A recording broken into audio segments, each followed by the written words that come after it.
바이블 GPS 제69일입니다. 성경을 읽는 바른 자세.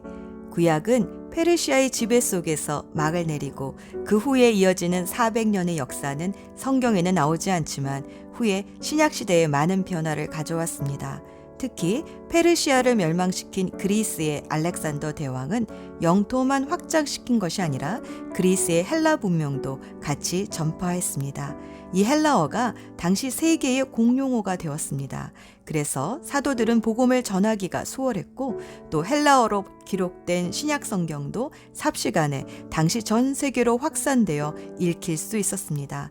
알렉산더 대왕은 33살의 나이에 요절했지만 그의 부하들에 의해 그리스의 지배는 150여 년을 더 이어갔습니다. 특히 프톨레미 왕조는 애굽에 알렉산드리아라는 도시를 세우고 큰 도서관을 만들어 모든 책들을 헬라어로 번역했습니다. 이때 구약 성경도 헬라어로 번역되었는데 70명의 랍비가 번역했다 하여 70인역이라고 부릅니다. 그러다가 로마가 그리스를 압력해오자 유다를 다스리던 셀레코스 왕조의 안티우쿠스 4세가 유다를 강제로 헬라화 시키려 했습니다. 그러자 마따디아 제사장과 그 아들들이 일어나 셀레코스 왕조를 몰아내고 100여 년 동안 유다는 독립국가로서의 자치권을 갖게 됩니다. 그리고 헬라 문화로 더러워졌던 성전을 청결하여 다시 봉헌하는데 이날을 수전절, 즉 하누카라고 지금까지 유대인들의 큰 명절로 지켜지고 있습니다. 유대 독립운동을 시작한 마따디아의 제사장의 5 아들 중 제일 공헌이 컸던 아들 유다는 그의 게릴라 전법 때문에 쇠망치라는 뜻의 마카비라는 이름을 얻게 되었는데 그 이름을 따서 이 혁명을 마카비 혁명이라고도 부릅니다. 그리고 이 마카비의 동생 시므온을 통해서 제사장이면서도 왕이 되어 다스리는 하스모니안 왕조가 세워집니다. 시몬의 아들 요한 힐키우스 때에 에돔을 점령하고 에돔 사람들을 다 할례시켜 유대교로 개종시켰습니다. 그러면서 에돔 사람이었던 헤롯 가문이 유다에 섞여 들어오게 됩니다. 특히 로마의 압력으로 유다도 더 이상 독립국가를 유지시키기 어렵게 되자 로마의 장군 폼페이와 친분이 두터웠던 헤롯 안티파터가 힐키우스 2세를 설득하여 로마에 항복하게 합니다. 그래서 제사장이면서도 왕이었던 하스모니안 가문은 이때부터 제사장만 하고 헤롯 안티파터는 집정관으로서 팔레스타인을 다스리게 되는데 그의 아들 대헤롯이 로마의 망명을 갖다가 로마의 장군 안토니우스와 친분을 이용하여 집정관이 아니라 나중에는 유다의 왕이 됩니다. 이렇게 왕이 된 헤롯은 동방 박사들이 예루살렘에 와서 유다의 왕을 찾자 두려워하여 베들레헴 근처의 2살 미만의 모든 유대 남자아이들을 대학살시키는 끔찍한 일을 저지르게 됩니다. 이런 대헤롯도 결국은 죽고 그의 세 아들 헤롯 안티파스, 헤롯 빌립, 헤롯 아킬레오가 팔레스타인을 세 부분으로 나누어 분봉왕으로서 다스리게 됩니다. 그런데 사마리아와 유대 지역을 다스렸던 헤롯 아킬레오는 너무 잔인하여 쫓겨나고 결국 이 지역에 로마의 총독이 직접 와서 다스리게 되었습니다. 이런 순환의 역사 속에서 크게 4그룹의 유대인들이 형성이 됩니다. 자신을 사독의 후예라 주장하며 하스모니안 왕가의 제사장들 편에 서서 기득권을 가지려 했던 사두개인들과 하스모니안 왕가는 아론의 후예가 아니기에 제사장이 될 수 없다 반대하며 민중의 편에 서서 율법 중심의 경건한 삶을 추구했던 바리새인들입니다. 또 세상과 완전히 등지고 금식하며 성경 필사에만 몰두했던 극단주의적 경건주의자들인 에스네파가 유대 광야 쿨람 지역에서 살았습니다. 마카비 혁명의 뒤를 잇겠다며 늘 칼을 품고 위험한 투쟁을 벌이던 열심당원 유대인들도 있었습니다. 그뿐 아니라 유대인들은 유대인의 혈통을 중시 여기는 본토 유대인들과 혈통이 섞였다며 멸시받는 사마리아인들, 그리고 디아스포라 유대인으로 흩어져 살던 헬라파 유대인들로 갈라져 있었습니다. 좁은 땅덩어리에서 서로 갈등하며 분열된 곳으로 예수님이 화목제물로 오셨습니다. 그리고 물과 기름처럼 자기 주장과 관점과 배경이 다른 사람들을 주 안에서 하나가 되게 해 주셨습니다. 오늘의 여정, 예수님의 생애를 기록한 사복음서도 하나의 스토리로 엮어서 읽어봅니다. 오늘은 예수님의 탄생과 첫 제자들을 부르시는 공생애의 시작 부분을 읽습니다.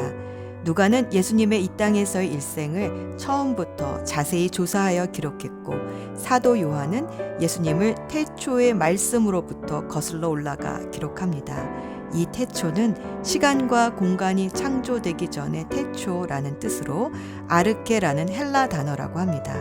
하나님이시지만 인간으로 오신 예수님께는 두 개의 족보가 있습니다.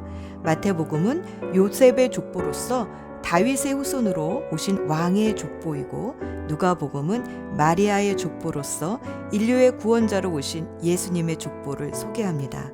하나님은 말라기에서 예언한 대로 주의 오실 길을 예비할 엘리야, 즉 세례 요한을 먼저 태어나게 하시고 마침내 동정녀 마리아에게서 예수님이 태어나게 하셨습니다. 당시 유다 관습은 남자아이가 태어나면 그 동네에 랍비가 와서 시편이나 예언의 말씀으로 찬송을 불러주며 축복해 주었다고 합니다. 하나님은 들의 목자들과 동방의 박사들과 또 성전에서 중보기도 하던 시므온과 안나를 부르셔서 예수님의 탄생을 축복해 주셨습니다. 하지만 헤롯은 예수님을 죽이려 했습니다. 하나님은 예수님을 잠시 이집트로 피신시키셨다가 헤롯이 죽은 후에 다시 갈릴리 나사렛으로 부르셔서 그곳에서 자라나게 하셨습니다. 예수님의 유년 시절 기록은 12세에 예루살렘 성전에 갔다 잠시 잃어버렸던 사건 외에는 알려진 것이 없는데, 그때 예수님은 자신을 찾으러 온 부모님에게 자신이 아버지 집에 있어야 한다는 것을 말씀하신 것으로 보아 어려서부터 자신이 누구이신지 아셨던 것 같습니다. 세례 요한은 주의 길을 예비하기 위해 원래는 이방인이 유대교로 개종할 때 받던 침례를 온 유대인들에게 베풀며 회개하고 돌이키라 도전했습니다.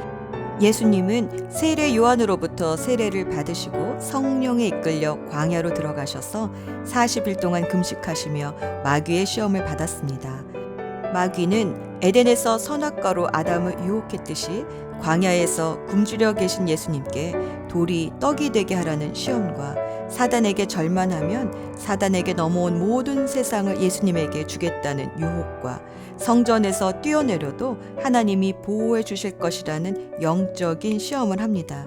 하지만 이 모든 것을 말씀으로 승리하시고 돌아오신 예수님은 요한, 안드레, 베드로, 빌립, 나다나일이라는 5명의 제자들을 부르셔서 함께 가나의 혼인잔치에 참석하시고 그곳에서 물이 포도주가 되는 첫 번째 이적을 행하셨습니다. 예수님의 첫 번째 사역은 이렇게 혼인잔치로 시작됩니다. 예수님이 누구이신지 알아보기 위해 밤에 찾아온 바리새인 니고데모에게 예수님은 물과 성령으로 거듭나야 하나님 나라에 들어갈 수 있다 가르쳐 주셨습니다. 예수님의 제자들도 세례를 베풀면서 사람들은 점점 더 예수님께로 몰려왔지만 이에 대해 세례 요한은 질투하지 않고 기뻐합니다. 그러나 세례 요한이 헤롯에게 체포당하자 예수님도 유대에서 갈릴리로 잠시 피신하십니다.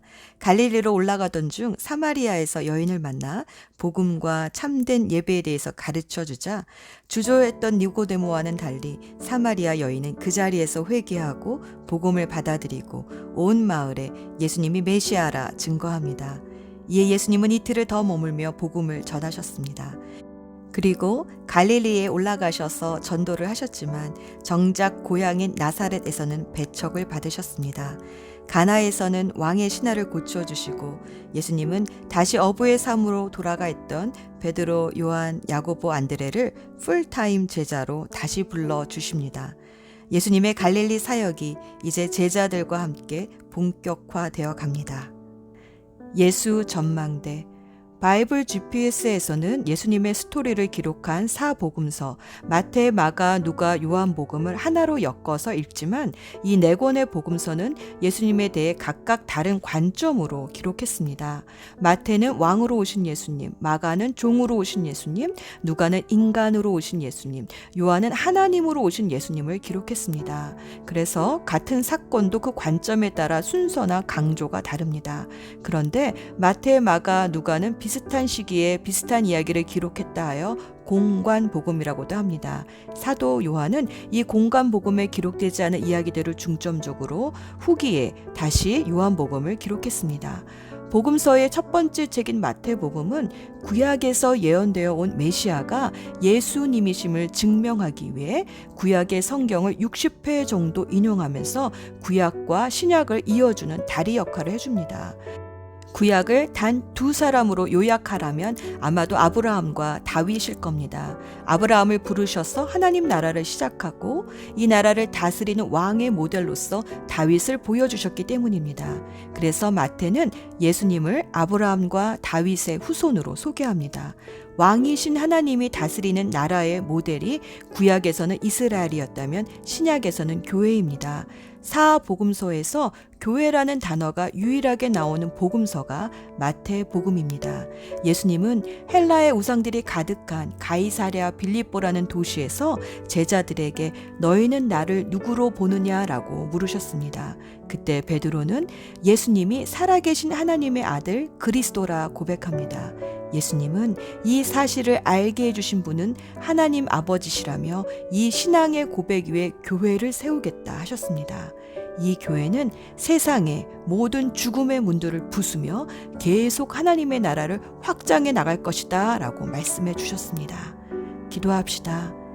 놀라운 계획을 가지고 계시는 하나님은 긴 구약의 역사를 통해 왕과 선지자와 제사장이 무엇인지 먼저 보여주셨습니다. 그래서 예수님이 마침내 오셨을 때 우리는 참된 왕과 대제사장과 선지자이신 예수님을 알아볼 수 있었습니다. 오늘도 성경을 읽을 때 우리의 눈을 열어주셔서 하나님이 계획하신 일이 얼마나 놀라우신지 보게 하여 주시옵소서. 말씀이 육신되어 오신 예수 그리스도의 이름으로 기도합니다. 아멘.